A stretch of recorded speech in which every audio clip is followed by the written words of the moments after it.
સાહેબ અમે તો કાયમ કહીએ છીએ એ તમને કલાક 5 કલાક અડધી કલાક 5 મિનિટ 10 મિનિટનો સમય મળે ને સાહેબ એ દીવા ન કરો તો કઈ નહીં પણ ખાલી 3 અગરબત્તી કરી અને એક આ જે બરોડા બેંક રહી ને સાહેબ આમાં તમારું બેલેન્સ નાખતા રહેજો ક્યારેક ટાઈમ આવશે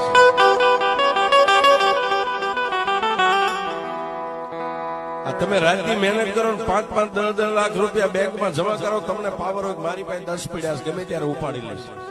એ સાહેબ ફદિયા નો કામ આવે પણ સાચું બેલેન્સ જો અહીંયા આ તેજોરીમાં જમા થાય ને એ આઈ નહીં કદાચ બોમ્બે વ્યા જાવ ન્યાય એટીએમ ની જરૂર ન પડે પણ ખાલી આમ નજર કરીને એટલું કહો કે મારી માંડવીના સુગ ઝાડવે બેઠેલી કાળી નાગણી એ સાહેબ આટલું જો બોમ્બે ની બજારમાં તમારા દુઃખ નો ભાગ્યો ન થાય ને